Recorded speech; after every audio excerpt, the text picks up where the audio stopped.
भारत माता की, भारत माता की, भारत माता की।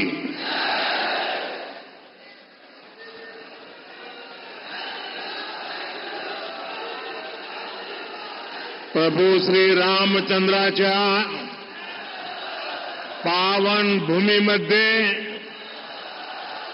आणि श्री रघुजी भोसले महाराजांच्या शौर्याचा वारसा लाभलेल्या या रामटेकाच्या पावन भूमीला माझा साष्टांग नमस्कार।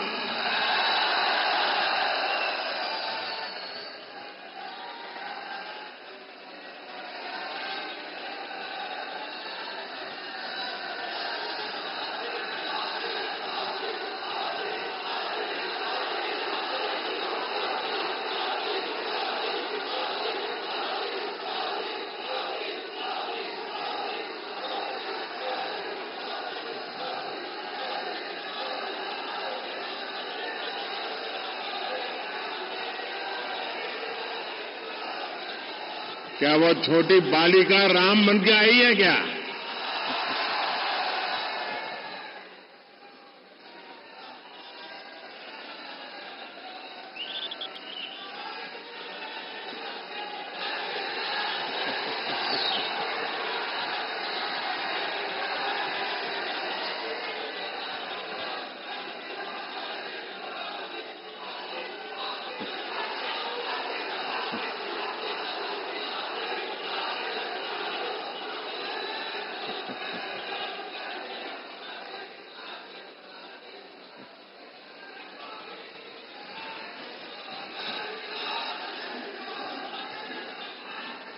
इस पावन धरा से मैं महान त्यागी बाबा जुमदेव जी, गौंड राजा भक्त बुलंदशाह और बाबा साहब आंबेडकर को भी नमन करता हूं। यहां बाबा जुमदेव जी ने परमात्मा एक सेवा मंडल, इसके माध्यम से जो नशा मुक्ति का अभियान चलाया है, उसकी जितनी प्रशंसा की जाए वो कम है। मैं इस अभियान से जुड़े सभी लोगों की सराहना करता हूं। साथियों, शाम हो रही है, लेकिन आपका उत्साह देखकर लगता है कि अभी दिन शुरू ही हुआ है।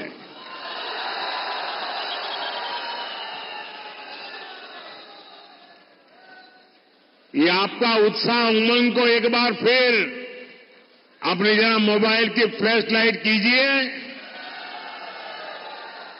सबके सब। मैं फिर पूछता हूं, आपको लाइट क्यों की?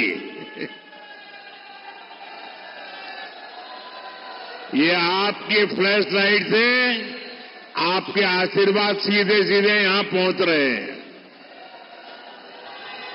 ये आपकी फ्लैश लाइट 19 तारीख को ज्यादा से ज्यादा मतदान करने का संकल्प है। ये जोश है जो संदेश दे रहा है। फिर एक बार, फिर एक बार, फिर एक बार 4 जून, 4 जून, 4 जून। भाई और बहनों, 19 अप्रैल को आपको सिर्फ एक सांसद नहीं चुनना है, आपको अगले 1000 साल के भारत की नींव मजबूत करने के लिए मतदान करना है। आपको विकसित भारत के संकल्प के लिए मतदान करना है। साथियों, आजकल ये टीवी वाले, मीडिया वाले चुनाव को लेकर लगातार सर्वे दिखा रहे हैं। इस सर्वे में एनडीए की बम्पर जीत दिखाई दे रही है। लेकिन मैं आज मीडिया वालों की मदद करना चाहता हूं। ये सर्वे के पीछे ये मीडिया वाले इतना खर्चा क्यों करते हो भाई? इनको पैसा बचाने का एक फॉर्मूला आज मैं देना चाहता हूं। जब मोदी को गालियां बढ़ जाएं तो रुझान समझ जाइए, फिर एक बार जब ये लोग मेरे स्वर्गीय पिताजी या माताजी को गाली देने लगे तो समझ जाइए, फिर एक बार जब ईवीएम पर सवाल उठने लगे तो रुझान समझ जाइए, फिर एक बार। साथियों, आजकल ये इंडी गठबंधन वाले और उनके लोग ये झूठ भी फैला रहे हैं कि मोदी तीसरी बार सरकार में आया तो लोकतंत्र और संविधान खतरे में पड़ जाएगा। अभी नितिन जी ने उसका बड़ा जमकर के जवाब दिया है। मैं जब से राजनीति में आया हूं, ये कोई ऐसा चुनाव नहीं गया है जिसमें उन्होंने ये घिसी पीटी कथा न सुनाई हो। अटल जी की सरकार बनी तब भी ऐसे ही गीत गा रहे थे। इसका मतलब इनकी बैंकरप्सी इतनी है कि इनके पास कोई नया आइडिया भी नहीं है। इमरजेंसी के दौरान क्या लोकतंत्र खतरे में नहीं पड़ा था? पूरब से पश्चिम तक, उत्तर से दक्षिण तक अगर इन लोगों के परिवार का सरकार का एक प्रकार से कब्जा था, चारों तरफ वही नजर आ रहे थे, क्या उस समय लोकतंत्र खतरे में नहीं पड़ता था? एक गरीब का बेटा जैसे ही देश का प्रधानमंत्री बन गया, इन्हें लोकतंत्र और संविधान खतरे में दिखाई देने लगा। ये इंडी गठबंधन वाले कभी गरीब को आगे बढ़ते हुए नहीं देख सकते। अभी हमारे शिंदे जी कहावत बता रहे थे। मराठी में एक और कहावत है, काठी मारल्याने पाणी दुभंगत नाही। यानी पानी में जितनी लाठी मारी जाए, पानी में कभी भेद नहीं हो सकता है। गरीब के इस बेटे पर ये लोग चाहे जितना हमला करें, मोदी देश की जनता की सेवा के संकल्प से पीछे नहीं हटेगा। साथियों, ये इंडी गठबंधन वाले पूरी ताकत से देश के लोगों को बांटने में जुटे हैं। वो जानते हैं कि देश के लोग एकजुट हो गए तो इंडी गठबंधन वालों की राजनीति खत्म हो जाएगी। इसलिए मैं महाराष्ट्र के लोगों से कहूंगा, देशवासियों से कहूंगा, एकजुट होकर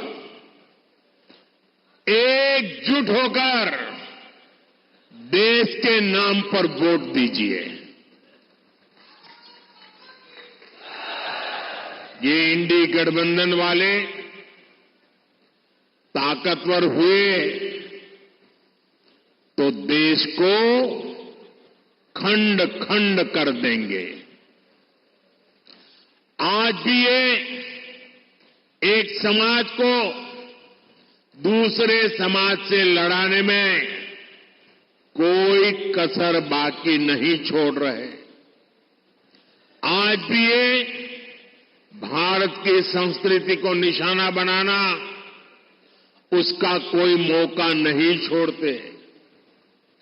हमारा ये रामटेक वो स्थान है जहां खुद प्रभु राम के पैर पड़े हैं।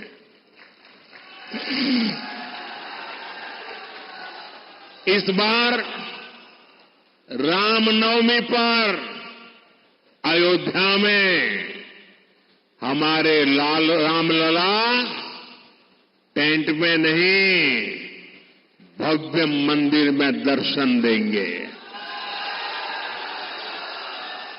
500 साल बाद ये पल आ रहा है।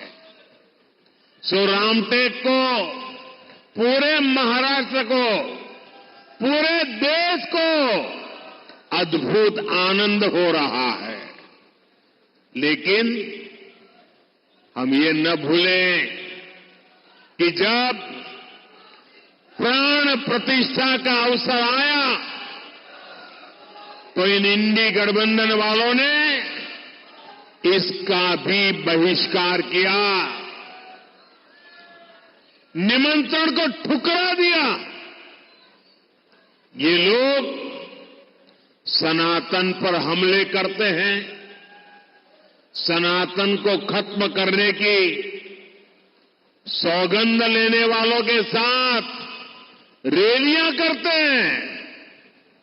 साथियों, आजकल नवरात्रि का पर्व है, शक्ति की उपासना का पर्व है। ये लोग हिंदू धर्म की शक्ति को भी समाप्त करना चाहते हैं। आप मुझे बताइए, क्या ऐसे इंडी गठबंधन वालों को महाराष्ट्र में एक भी सीट जीतने देंगे? एक भी सीट जीतने देंगे? उनको इनके पापों की सजा मिलनी चाहिए कि नहीं मिलनी चाहिए? ये चुनाव में वोट देकर के उनको सजा देंगे कि नहीं देंगे? साथियों, भारतीय जनता पार्टी, शिवसेना, एनसीपी, ये सब मिलकर के आज आपके पास आए हैं। आपका एक एक वोट इनको जिताने के लिए तो है, लेकिन उनको सजा देने के लिए भी है। साथियों, आजादी के बाद से कांग्रेस ने साजिश के तहत एससी, एसटी, ओबीसी समाज को हर प्रकार से पीछे रखा। कांग्रेस ने बाबा साहब आंबेडकर की राजनीति को खत्म किया। कांग्रेस ने बाबा साहब को भारत रत्न से वंचित रखा।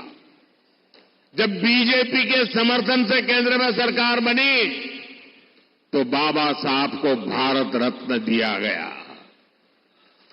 जब 2014 में एनडीए सरकार बनी तो एक दलित मां के बेटे भारत के राष्ट्रपति बने। जब 2019 में फिर एनडीए सरकार बनी तो एक आदिवासी मां की बेटी पहली बार देश की पहली नागरिक राष्ट्रपति बनी। एनडीए सरकार में हमने रिकॉर्ड संख्या में ओबीसी समाज से मंत्री बनाए। साथियों, ये एनडीए सरकार है जितने ओबीसी कमीशन को संवैधानिक दर्जा दिया। ये एनडीए सरकार है जिसने मेडिकल की पढ़ाई में ओबीसी के लिए आरक्षण तय किया। एनडीए सरकार थी जिसने अलग आदिवासी मंत्रालय बनाया। 10 वर्षों में आदिवासी कल्याण का बजट 5 गुना बढ़ा है। एनडीए सरकार की नीतियों के कारण ही स्कूल कॉलेज में एससी, एसटी, ओबीसी युवाओं का नामांकन बहुत अधिक बढ़ा है। भाइयों और बहनों, सबका साथ, सबका विकास का हमारा ये मंत्र संविधान की सच्ची भावना है। लेकिन परिवारवादी पार्टियों ने हमेशा संविधान की इस भावना का अपमान किया। सामाजिक न्याय का झूठ बोलकर ये लोग सिर्फ अपने ही परिवार को आगे बढ़ाते रहे। इन लोगों के राज में दशकों तक एससी, एसटी, ओबीसी परिवार मूल सुविधाओं से वंचित थे। गरीब को सुविधाओं देने का काम, उसकी चिंता कम करने का काम ये गरीब मां के बेटे मोदी ने किया है। आज जब मोदी 100% लाभार्थियों को 100% योजनाओं के लाभ की गारंटी देता है, तो यही सच्चा सामाजिक न्याय है। यही सच्चा सेक्युलरिज्म होता है, क्योंकि उसमें भेदभाव की कोई संभावना ही नहीं बचती। उसमें जो हकदार है वो छूट नहीं जाता। 100% लोगों को उसका हक का जो लाभ है उसे पहुंचता है, और उसके कारण भ्रष्टाचार की दुकान भी बंद हो जाती है। गरीब को पक्के घर देने की गारंटी हो, मुफ्त राशन देने की बात हो, मुफ्त इलाज की बात हो, टॉयलेट, बिजली, पानी, गैस कनेक्शन की गारंटी हो, मोदी की इन गारंटियों के बहुत बड़े लाभार्थी एससी, एसटी, ओबीसी परिवार ही है। जिन आदिवासी बाहुल्य जिलों को पहले पिछड़ा मानकर छोड़ दिया गया था, 10 वर्षों में वहां विकास की नई आशा जगी है। इसका परिणाम यह है कि 25 करोड़ देशवासी गरीबी से बाहर निकले हैं। इसमें आकांक्षी जिलों ने, एस्पिरेशनल डिस्ट्रिक्ट ने बेहतरीन प्रदर्शन किया है।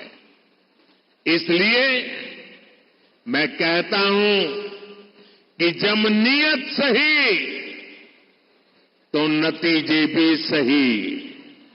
भाइयों और बहनों, ये कांग्रेस है जिसने एक देश, एक संविधान लागू नहीं होने दिया।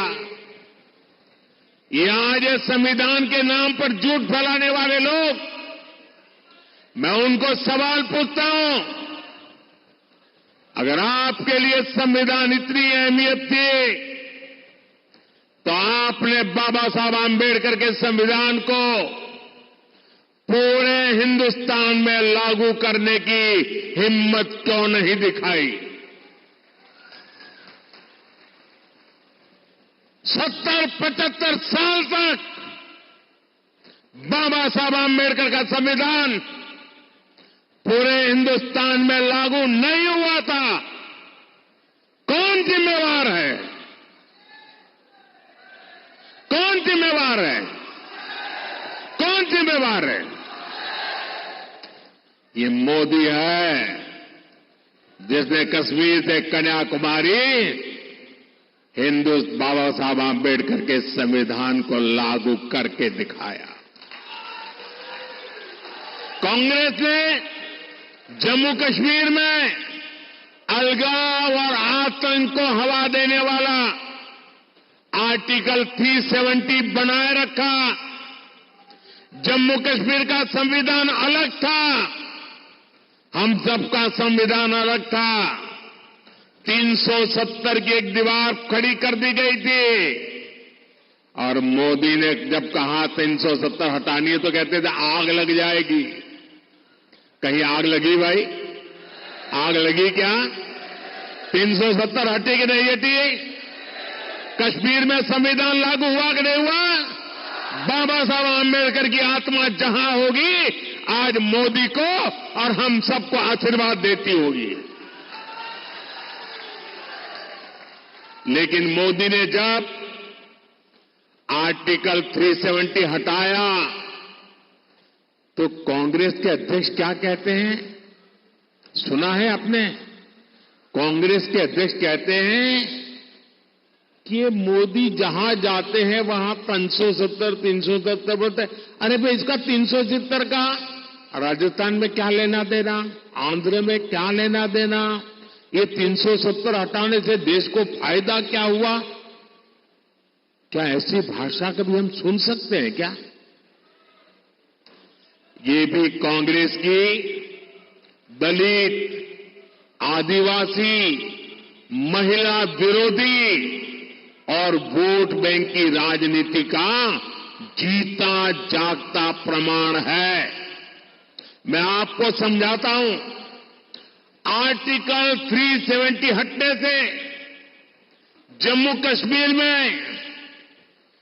इन सभी वर्गों को पहली बार संवैधानिक अधिकार मिला है। वहां मेरे एससी एसटी भाई बहनों को आरक्षण नहीं था। वहां पर हमारे वाल्मीकि समाज, दलित समाज के लोगों को नागरिक के नाते जो हक मिलने चाहिए ना, वो भी प्राप्त नहीं थे। आजादी के इतने सालों बाद भी ये कांग्रेस और इंडी गठबंधन को जब मैं कहता हूं तो चुभने लगता है। आपने हिंदुस्तान के मुकुट को, वहां के लोगों को, वहां की महिलाओं को उनके अधिकारों से वंचित रखा था। बाबा साहब आंबेडकर ने एससी, एसटी, ओबीसी, महिला, उनको जो अधिकार दिए वो जम्मू कश्मीर के लोगों को नहीं थे। और आप संविधान के नाम पर देश को मूर्ख बनाने की कोशिश कर रहे हो। भाइयों बहनों, कांग्रेस नागरिकता देने वाले कानून सीएए का भी विरोध कर रही है, क्योंकि इसके भी सबसे बड़े लाभार्थी दलित है, बौद्ध अनुयायी है। अगाड़ी वाले कितना भी विरोध कर लें, सीएए के तहत हर हकदार को नागरिकता मिलकर रहेगी और ये मोदी की गारंटी है। भाई और बहनों, ये जो अगाड़ी है, ये जो इंडी गठबंधन है, ये विरासत और विकास दोनों के घोर विरोधी है। घोसी खुर्द बांध परियोजना को कांग्रेस ने दशकों तक लटकाया।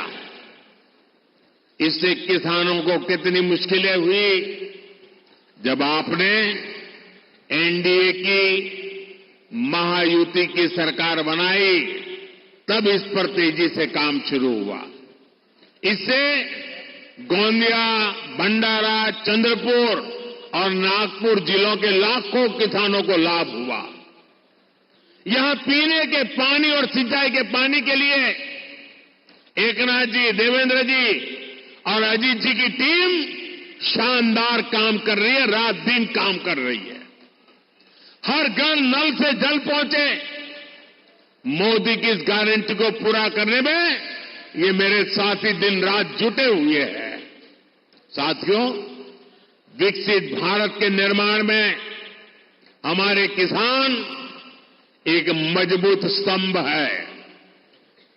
महाराष्ट्र में पीएम स्वनिधि के तहत हजारों करोड़ रुपए किसानों के खाते में पहुंचे हैं।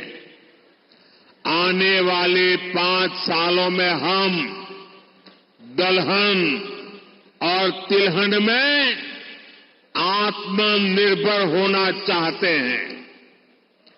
2014 से पहले कांग्रेस की सरकार ने करीब 600 करोड़ रुपए की दाल एमएसपी पर खरीदी थी और उस समय कृषि मंत्री कौन थे वो आपको मालूम है, याद है ना? आजकल वो भी मुझे गाली देने की कतार में खड़े हो गए। सिर्फ 600 करोड़ की दाल हमने 10 सालों में करीब 1.25 लाख करोड़ रुपए दलहन और तिलहन किसानों को एमएस के रूप में दिए हैं। फर्क साफ दिखता है। भाइयों और बहनों, नागपुर और विदर्भ का पूरा क्षेत्र आज आधुनिक सुविधाओं से सुसज्जित हो रहा है। आज नागपुर में IIM, triple IT, AIIMS, national law university है। आज नागपुर में मेट्रो की रफ्तार है। गोंदिया में बिरसी एयरपोर्ट का विस्तार हो रहा है। अमरावती में टेक्सटाइल पार्क बन रहा है। रामायण सर्किट और बुद्ध सर्किट पर भी काम हो रहा है, जो टूरिज्म को बहुत बढ़ावा देने वाला है। बाला साहब ठाकरे महाराष्ट्र समृद्धि महामार्ग से इस पूरे क्षेत्र का कायाकल्प होने जा रहा है। ऐसा विकास एक ईमानदार, मजबूत और स्थिर एनडीए सरकार ही कर सकती है। साथियों, 10 सालों में विकास के बहुत सारे काम हुए हैं, लेकिन ये तो ट्रेलर है।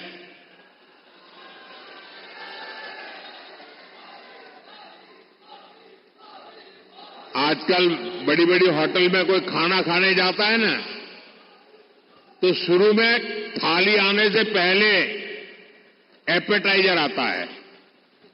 बड़ी चटाकेदार वानगियां आती हैं।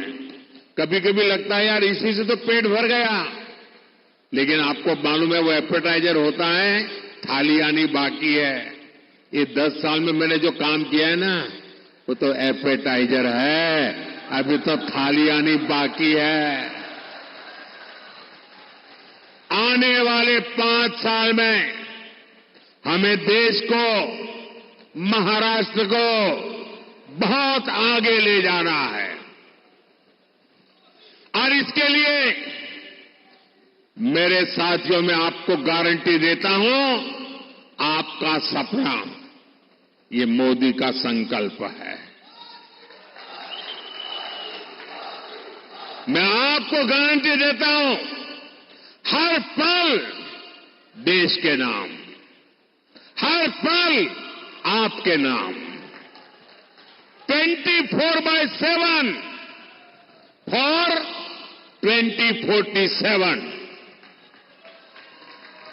और इसके लिए 19 अप्रैल को रामटेक से राजू पारवे जी, भंडारा गोंदिया से सुनील जी और नागपुर से भाई नितिन गडकरी जी को भारी मतों से विजयी बनाना है।